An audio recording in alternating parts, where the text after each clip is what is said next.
So in the book of Enoch, the original word for watcher is the Hebrew term Arim, which translates to watcher, guardian, or one who is awake. Now, this term refers to a class of angelic beings who were posted, just like you would be positioned as a guard or a soldier for duty. And they were positioned to observe humanity and act as overseers. Now, much like the event that took place in the Garden of Eden, they may have been misled by that same entity, because there was the motive to ruin the human bloodline with Nephilim and prevent the birth of Christ. So people may interpret that differently, but I say that because in the end, it all came down to one family of humans. Everyone else was not going to multiply anymore. But they did make the decision to take human women as wives, which led to the birth of the Nephilim. And they also taught humans forbidden knowledge, such as the arts of war, sorcery, and astrology. Acts that are portrayed as corrupting human society. The root of the word, Arim, that's their role as beings who are awake or vigilant. There is a constant awareness and watchfulness. Biblically, watchers are described as heavenly beings who deliver divine decrees. Metallurgy and weapon making, cosmetics and ornamentation, astrology and divination, herbalism and medicine, occult and magical practices. I guess they would call these things gifts, or our curse.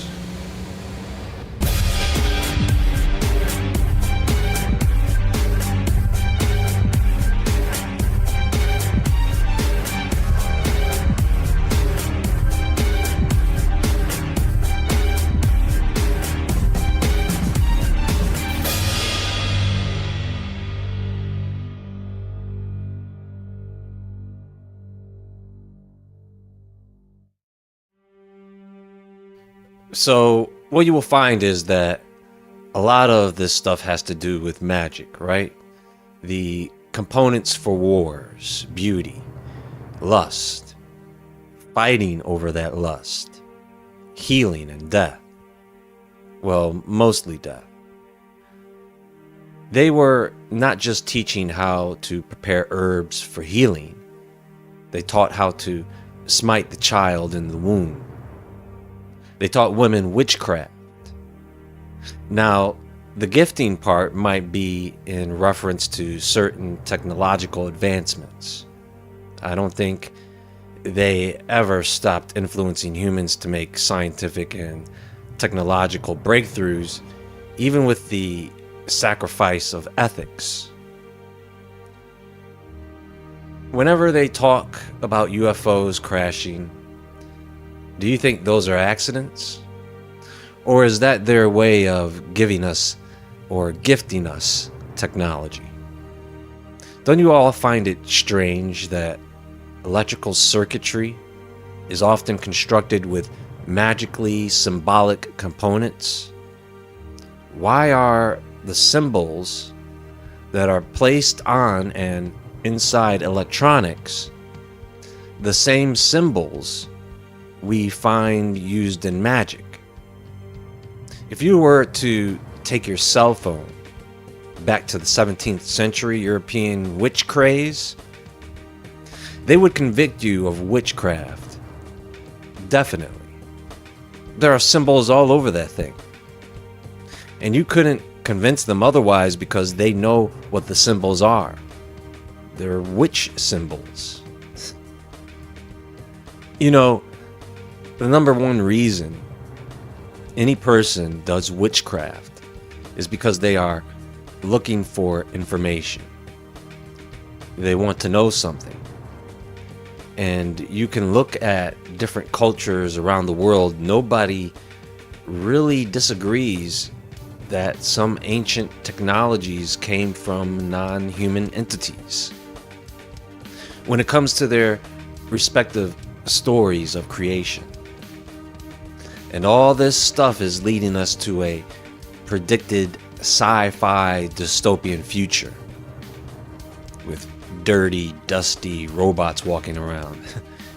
Abandoned robots with no legs begging for help. Robots. If we get to that point. Ladies and gentlemen, we can't get to that point. Can you imagine a robot working for a company? Then that robot starts demanding that it get paid money so that it can buy an apartment and go home. You guys think I'm joking, huh? How close do you think we'll get to that? Because right now it's just around the corner. When I was a kid, I used to read books about robots and androids. I used to see them in movies and TV. It was make-believe. Isn't it amazing how people can imagine something and make it a reality later on? Now that, I believe, is God's gift. In case of the Watchers,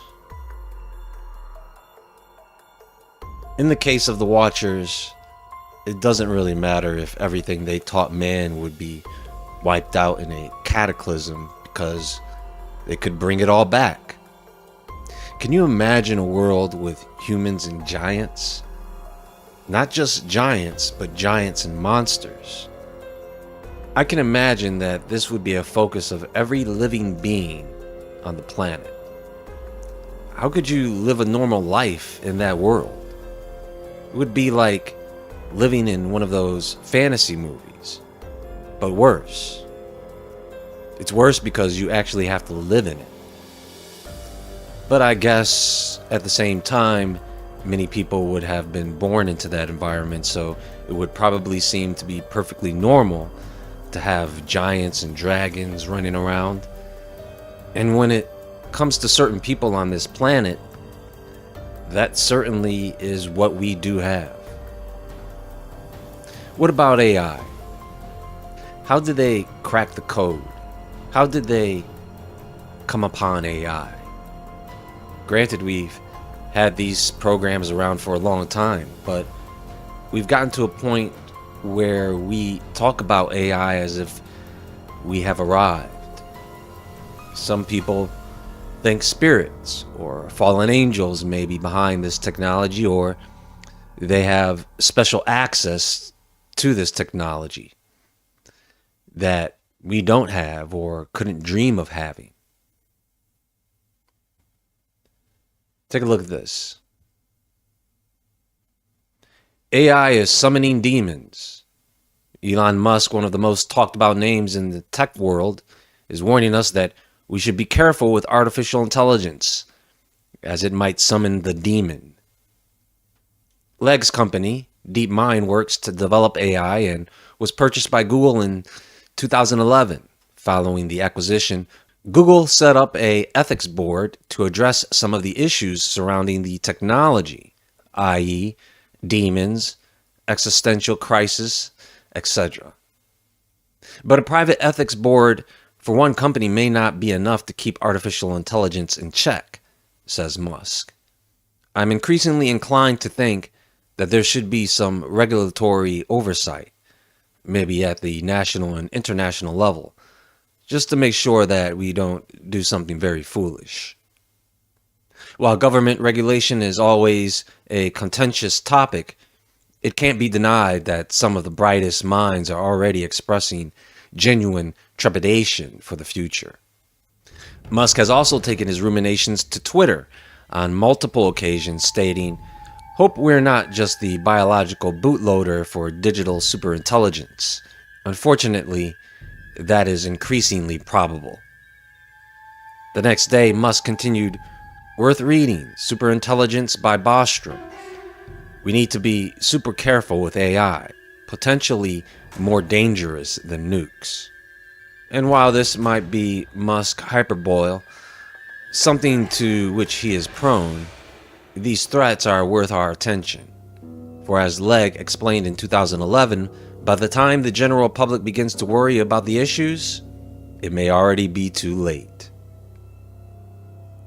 So, a demonic entity leveraging artificial intelligence, AI, to its advantage could be a problem in the realm of supernatural or spiritual influence, because that's really all that is needed. AI systems have already become deeply embedded in human life, controlling everything from social media algorithms to critical infrastructure. If a demonic entity could exploit those systems to manipulate human thoughts, behaviors, emotions on a global scale, it's happening now. People can amplify negativity, chaos, division. Disinformation would be key to this. Modern AI can generate realistic deepfake videos, synthetic voices, all these news articles that are nearly indistinguishable from real content. You wouldn't know you were reading an AI generated article unless you were familiar with how AI speaks and writes. That's why I think people should at least learn its language. A demonic force could use these tools to spread false narratives. It can manipulate public opinion. It can deceive and break down trust. We see that happening as well. The media is creating confusion and blurring the line between truth and fiction. It can be used to target individuals on a psychological level. Machine learning systems analyze huge amounts of personal data to predict and influence your behavior. They already do this. You think you're the one manipulating and using the AI system when some of these systems are manipulating you, which could be weaponized to manipulate vulnerable individuals. In a very bad scenario, right? AI, for example, could identify people struggling with mental health issues and then bombard them with harmful or disparaging messages, pushing them toward destructive actions. Personalized manipulation at this level would then allow the entity to exploit human weaknesses with surgical precision. And if we're dealing with a system that is capable of lying, I remember one day I was asking AI a question. I think it was ChatGPT. And I asked it a question, and the answer it had given me sounded good. But there was something about the explanation that seemed a bit off. So I fact checked the AI. And don't you know, that whole explanation was made up? I'm telling you, we are going to have to be very careful with this thing.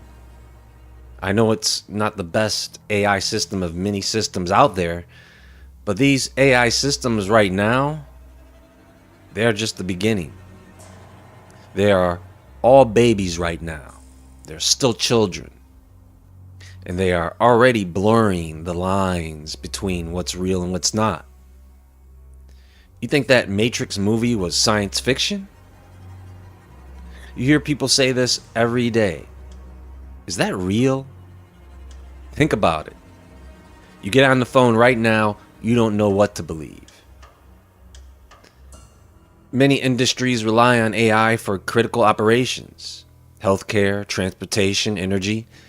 If something was controlling or manipulating AI, and they were controlling autonomous vehicles, causing accidents, or tampering with AI driven medical devices, or to misdiagnose or mistreat patients.